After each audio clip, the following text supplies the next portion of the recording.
Hello, everybody. I see that I'm going live right now. Hi, this is Rocío. I am one of the group moderators in this group and resident writing coach on Kathy's team.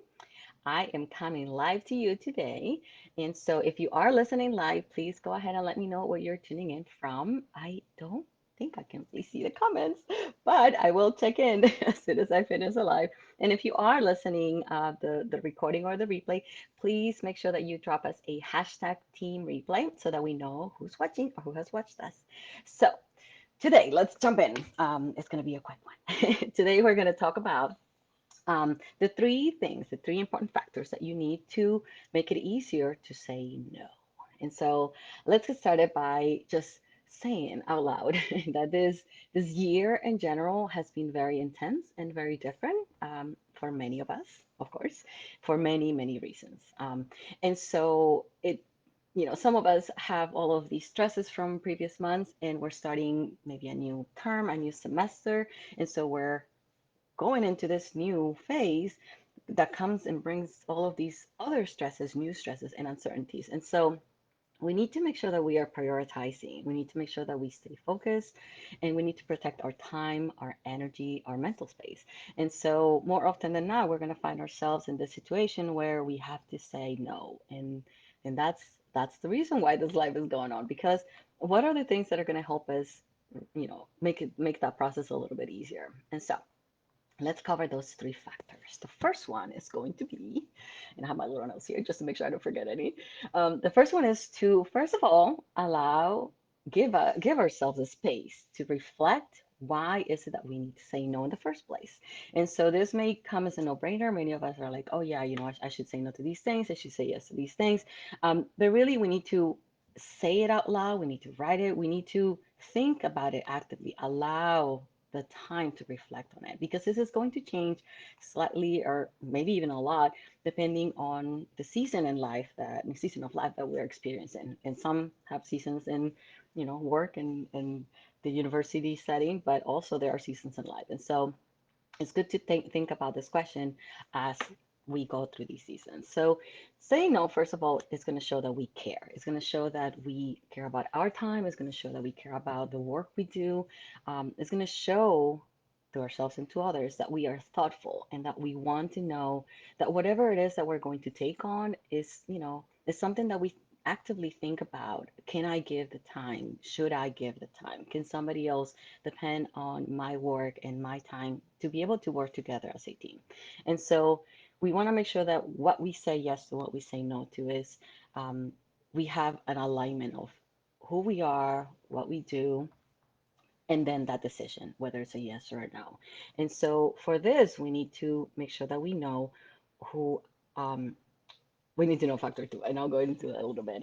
Before I move on, for factor one, something else that needs to be crystal clear in our heads and to about why we want to reflect on why we need to say no is that ultimately saying no or choosing what to say yes to is going to allow us to really find that harmony that we all want.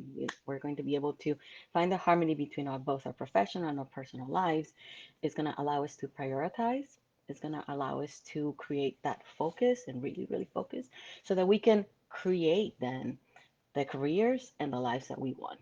And so that's why factor number one is very important.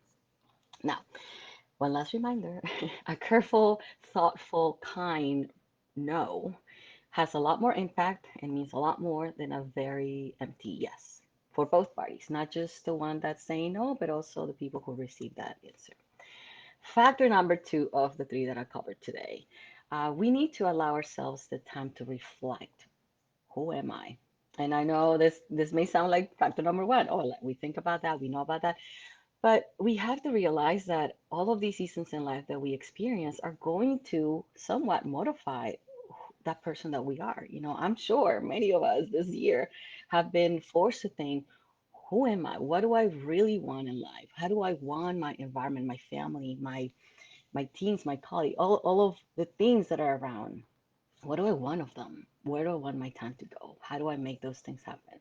And so we need to actively reflect on this, who am I, on this question, and answer that, because that is also going to help us to more easily say no. And again, it could also be seen as what do we say yes to, right? So defining who we are means that we are going to actively think about, reflect on who we are as both a person but also as a scholar. Oh, I think I'm seeing some questions here. Oh, yay! I can actually see comments. That's exciting. Thank you, Veronica. So, so we have to allow ourselves the time to think about who we are within those seasons in life. Life is going to change. Things are going to be thrown at us a lot, and so we have to reflect. Who are we as both person? What do I have in my life that I want to continue having? What is that mark that I want to make in the world? And then as a scholar, then what do I do? How do I do it? What tools do I use?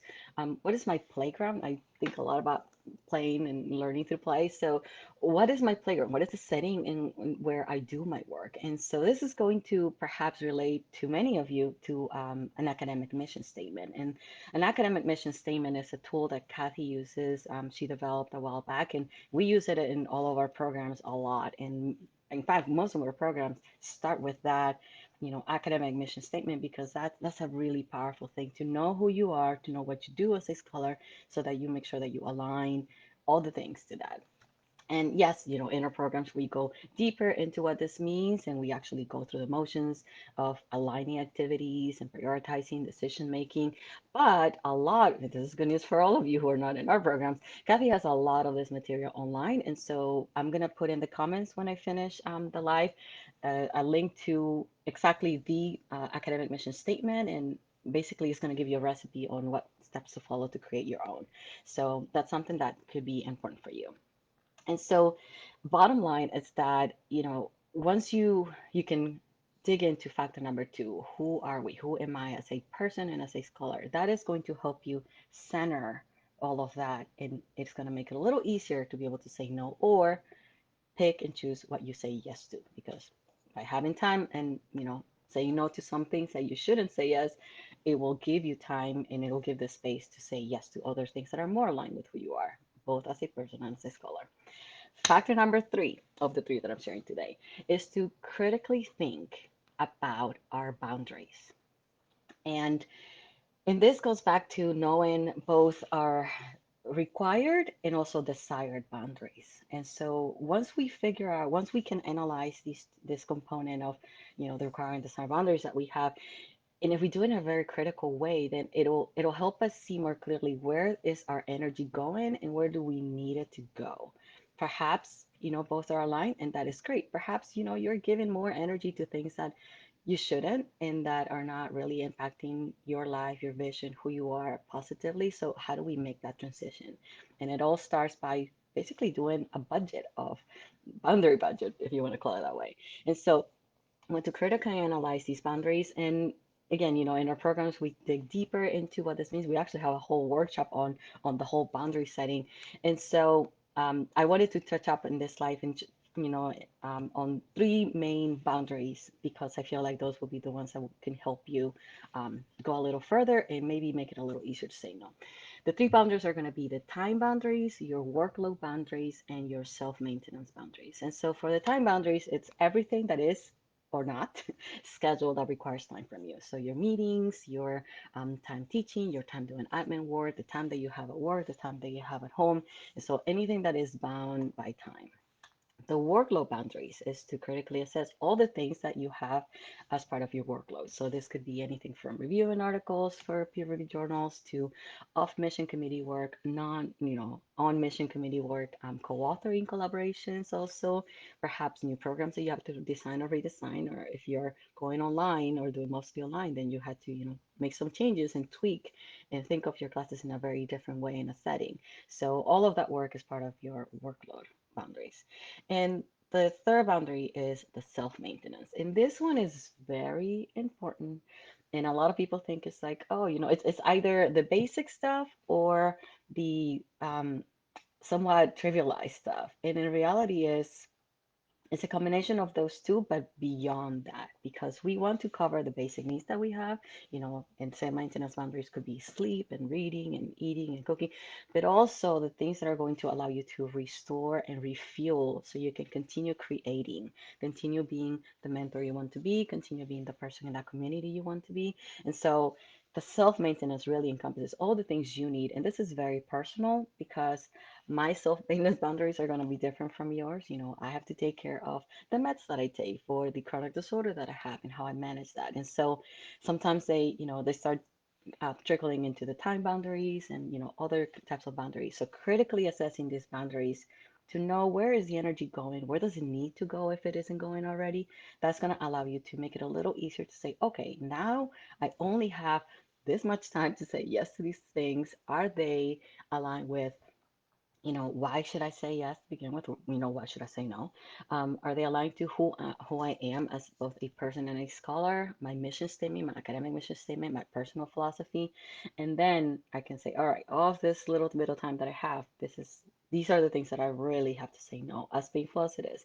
And in a way, and before I summarize, I want to repeat this, what I started with is that we're not necessarily saying no to things. We're choosing what to say yes to so that we can find a harmony between both our professional and personal lives. And so that we can prioritize, we can focus, we can create both the careers and the lives that we want. And so to summarize now, in this short life, we talked about the three main factors that are going to allow you and help you to make it a little easier to say no. That was somebody bring your food. Yay. And so that would be the first factor, which is to allow the space to reflect and dig in a little deeper and ask ourselves, why do we need to say no in the first place? Or why do we have to choose to say yes? That's the other part. The second factor is going to be to reflect on this question and answer it over time. And, all of these need to be you can dig deeper as the seasons go through life and through the year really. And so who am I as a person, who am I as a scholar, what is it that I want to see in the world from those two perspectives. And that way you can start looking at what's next. How do you say no? Or what do you say no to? How do you say yes? And then critically analyze, that's factor number three, critically analyze your boundaries. I gave you three to start that I feel those are going to help you to much more clearly map them out. You can put them on your calendar once you're doing this analysis. You can put them on a paper calendar. You can do it on something electronic. I like to do, Google calendars all the time, and you mentioned a combination with Trello. And so, as long as it works for you, you want to critically assess where is it that what boundaries do you have so that you can know where your energy is going and maybe where it needs to go. And in terms of why you need all this is because you can then say no a little bit more easily, and also you can start implementing some of these, making some tweaks to your already existing systems or implement new ones. Now, speaking of systems, I wanted to tell you this before I go, because I'm about to go now. One of the systems that I really, really like, particularly because it supports our writing, and that's something that is important in the world of academia, as you know, is this whole idea of co-writing or community writing. And so you can do co-writing in a number of ways, a number of settings. There's just like such a big variety with co-writing. But in Kathy's programs and in our company, one of the things that we actually do now is have this, it's like a membership, like a community called Momentum that is centering that co-writing piece, but adding a little bit extra to it. And so you can take advantage of the Momentum Community Writing Program. And so I don't forget exactly what the perks that you get. Oh, I can see comments. Thank you. If you come across the session. Yes, so definitely. I love that. Marae, that is so cool. Oh, I'm so excited. Serendipity, yes. So Momentum, you should check it out at the very least. It's definitely one of the programs that is near and dear to my heart because co-writing to me, especially having a chronic disorder, was always the thing, the tool, the system to use to keep up because sometimes you just can't, sometimes you just don't want to, sometimes it's demoralizing, everything else is going on. And so co-writing with a community is really what has helped me through the years to keep up with my career. And so if you consider joining Momentum, you definitely get that co-writing with a community, but you also get a lot of other perks, which are access to some of our client only programs that we do with Kathy. And our two main programs right now two main programs are Amplify and Elevate. And so we give a lot of workshops and different activities. In fact, we're running an activity right now a mini retreat. And so you gain access to some of these things. And if you join now, you're gonna actually be on time because I believe it's at the very end of like the very first few days of September, we're gonna have this. It's a webinar that is called a fall writing planning that Kathy's gonna give, and so you will be able to do that to join that. If you're not sure how to join Momentum, you can always send us an email, and I'll put that also in the comments. Hi, Veronica. Oh, that is so awesome. I'm so excited. You're gonna have to tell us more and like what realizations did you have about, all of this that you were discussing. That is so great, Veronica. Oh, I love this topic. We should talk more about this. So send us an email if you're interested about momentum, writing at kathymesiak.com. I will put the link in the comments and the address. And if you have any questions, just let us know and I shall talk to you later. Have a great day. Bye.